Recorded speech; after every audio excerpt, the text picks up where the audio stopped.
आदाब नाजरीन, मैं ज़ीशान रज़वी। इंतखाबात का दौर है और कल एक तारीख़ी दिन रहेगा। कल कांग्रेस उम्मीदवार जीवन रेड्डी साहब अपना नॉमिनेशन डालने जा रहे हैं और इस मरहले में उनके साथ रियासती वज़ीर आला रेवंत रेड्डी भी साथ होंगे, जो एक जलसे आम से खिताब करेंगे।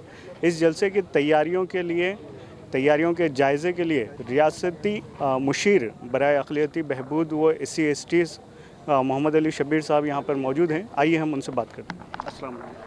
वालेकुम सलाम। कल का दिन है जी। जो कांग्रेस के नए दौर का आगाज़ होगा, उसके लिए नॉमिनेशन डालने जा रहे हैं, उसके बारे में आप क्या कहें? देखिए, ये इलेक्शन कोई ऐसा वैसा मामूली इलेक्शन नहीं है। ऐसे तो 1952 से इलेक्शंस आ रहे हैं, लेकिन ये इलेक्शन ये हमारे दस्तूर को बचाना और हमारे दस्तूर यानी कॉन्स्टिट्यूशन और लोकतंत्र बचाने का इलेक्शन है। ये एक तरफ अब जो NDA और भारतीय जनता पार्टी कह रही है कि हमको 375 पार्लियामेंट सीट दो, हम इस दस्तूर के अंदर तरमीम करेंगे और हम जो चाह रहे थे वो सेकुलर दस्तूर हमारा बदल देंगे, इसके स्ट्रक्चर को, इसके फ्रेम को हम बदल देंगे। तो ये चैलेंज सारे सेकुलर लोगों के लिए चैलेंज किया जा रहा है। तो अब तमाम सेकुलरिज़म को मानने वाले, जमहूरियत पे यकीन रखने वाले और बाबा साहब अम्बेडकर के दस्तूर को, उनके आइन को मानने वाले जितने भी हैं, वो उन सब का फ़र्ज़ है कि आज इनके नामिनेशन के साथ साथ वोटिंग के अंदर भी पार्टिसिपेट कर कर फाशिस्ट ताकतों को बुरे से बुरा शिकस्त दें। और कांग्रेस पार्टी के जहां उम्मीदवार हैं, वहां तो तेलंगाना में पूरे उम्मीदवार हैं, वहां कांग्रेस को भारी अक्सरियत से जिताइए, क्योंकि BRS पार्टी को डालना वो BJP को डालने के बराबर है। अब BRS ना के बराबर हो गई है, क्योंकि BRS पार्टी के लोग जो लड़ाई है वो BJP को अंदरूनी तौर पर मदद के लिए वो ठहरे हुए हैं। उनकी लड़की श्रीमती कविता जी को छुड़ाने के लिए फिर से ये लोग माहिदा करें। पहले एक माहिदा हुआ था कि हम दोनों लड़ेंगे, कांग्रेस को हराएंगे, वो फेल हो गया। अब ये सोच रहे कि भाई अब मिल के इनडायरेक्टली आप हमारी मदद करो, हम तुम्हारी बेटी को अदालत से छुड़ाने की मदद करेंगे। इसलिए ये इलेक्शन हर सेकुलरिज़म में मानने वाले तमाम लोग, और ख़ास तौर पर मेरे मुसलमान भाइयों से भी आपके ज़रिए अपील कर रहा हूँ, ये इलेक्शन सादा इलेक्शन नहीं है। ये आइन पे हमला है, लोकतंत्र पे हमला है, हमारे जमहूरियत पे हमला है।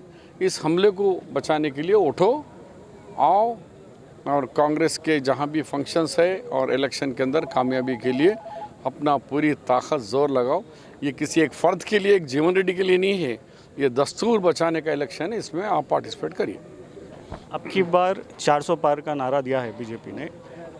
ये BJP का जो नारा है, इस पर इंडिया अलायंस किस तरह से अमल करेगी? मैं यही कह रहा हूँ कि वो लोग तो कह रहे हैं कि 370 उनको 30 अलायंस किए, जुमला 400 के सीट का दावा कर रहे हैं, और यही दावा कर रहे हैं कि 400 सीट से हम आइन बदल देंगे और जो हमारा फ्रेम है सेकुलरिज़म का, उस फ्रेम को बदल देंगे और हमारे मन में जो आएगा, जो हमारे RSS का एजेंट है, उसको हम लागू करेंगे। तो आप उनका नारा, उस नारे के ख़िलाफ़ हमको आवाज़ उठाना है, और आवाज़ कैसे उठाना है? वोट के ज़रिए उठाना है। वोट के ज़रिए उनको शिकस्त देना है। और मुझे उम्मीद है कि जब पहला फेस हुआ है, बहुत बुरी तरीके से उनको परसेंटेज गिर गया है। अभी मैंने देखा, कितना सही है नहीं मालूम, RSS के भी जो सर्वे हैं वो लोग को 215-200 से बढ़ के नहीं बता रहा है, और कह रहे हैं कि साउथ पे हमला करो, साउथ इंडिया से आप वोटों को बढ़ाओ, सीटें बढ़ाओ। तो वो लोग पूरा फोकस तेलंगाना और साउथ इंडिया के ऊपर कर रहे हैं, लेकिन साउथ इंडिया के आवाम बहुत ही मेयारी लोग हैं और उनको मालूम है कि दस्तूर और कॉन्स्टिट्यूशन की अहमियत, सेकुलरिज़म की अहमियत, लिहाजा साउथ इंडिया में उनकी नहीं चलेगी।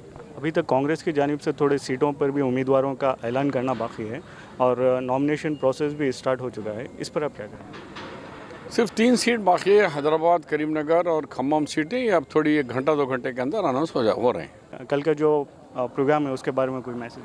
कल का प्रोग्राम है कि चीफ मिनिस्टर साहब सुबह में हैदराबाद से निकलेंगे, आदिलाबाद जाएंगे, आदिला में नॉमिनेशन का में पार्टिसिपेट कर यहाँ 12:30 तक यहाँ लैंड होंगे और यहाँ स्टेज पे 1 बजे तक हमारा प्रोग्राम कंटिन्यू चलते रहेगा। 1 बजे यहाँ से मुखातिब करके फिर वो और कहीं दूसरे जगह प्रोग्राम में जाएंगे।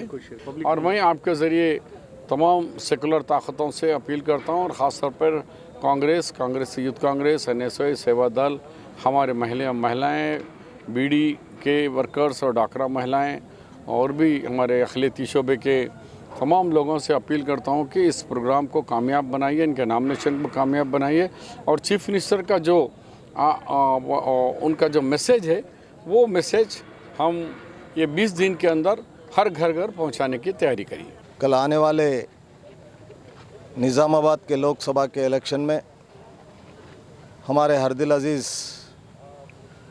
चीफ मिनिस्टर, प्रदेश कांग्रेस कमेटी के सदर रेवंत रेड्डी साहब निज़ामाबाद को 11:30-12 बजे के दरमियान आ रहे हैं। हमारे लोकसभा के उम्मीदवार जनाब जीवन रेड्डी साहब अपना नामिनेशन डालने वाले। कल उस नामिनेशन में यहाँ के निज़ामाबाद पार्लियामेंट कॉन्स्टिट्यूंसी के 7 असेंबली सेगमेंट से कांग्रेस के कार्यकर्ता, कांग्रेस के लीडर्स, महिला कांग्रेस, उनके साथ और कई लोग यहाँ पर, मैं समझता हूँ कल एक 20-25 हज़ार का मजमा हमारे जीवन रेड्डी साहब के क़यादत में कल जाके नामिनेशन डालने वाले जनाब सुदर्शन रेड्डी साहब, शब्बीर अली साहब और ज़िला कांग्रेस के सदर के साथ मिलकर कल डालेंगे।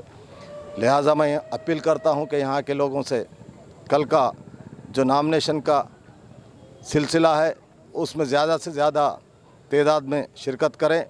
और मैं ये बताना चाहता हूँ कि निज़ामाबाद लोकसभा में जीवन रेड्डी साहब इंशाअल्लाह जीत के रहेंगे, क्योंकि जीवन रेड्डी साहब को जिताने के लिए निज़ामाबाद ज़िले के पूरे कांग्रेस के कार्यकर्ता, खुसूसन यहाँ के नौजवान, यहाँ के महिलाएं, निज़ामाबाद में अरविंद 2 कामा करतूम बोलकर 2 वायदे किया था, बांड लिखकर जो हल्दी का बोर्ड यहाँ पर मैं लातूं बोल के MP अरविंद साहब वादा किए, लेकिन उसमें नाकाम रहे। वैसे ही निज़ाम शुगर फैक्ट्री को शक्कर नगर से लेके मेटपल्ली तक पादयात्रा करे, वो फैक्ट्री को ओपन कर दूं बोल के वादा किए, लेकिन आज तक 5 साल में कुछ नहीं कर सके। कांग्रेस पार्टी रेवंत रेड्डी साहब की सदारत में ये रियासत में आने के बाद, गवर्नमेंट में आने के बाद, हम लोग निज़ाम शुगर फैक्ट्री की उसकी इफ्तिताह करेंगे। निज़ाम शुगर फैक्ट्री निज़ामाबाद के आवाम को, निज़ामाबाद के शुगर क्रेन ग्रोहर्स को देंगे बोल के वादा करे। इंशाअल्लाह हमारे जीवन रेड्डी साहब पार्लियामेंट मेंबर जीतते ही 2025 दिसंबर तक निज़ाम शुगर फैक्ट्री को हम चालू करेंगे निज़ामाबाद, मेटपल्ली, मुंबाजीपेट में। वैसे ही हल्दी बोर्ड के लिए ये वादा करे, वो हल्दी बोर्ड निज़ामाबाद में बराबर जीवन रेड्डी साहब को मेंबर ऑफ पार्लियामेंट बनाने के बाद हम लोग उसको लेके आएंगे।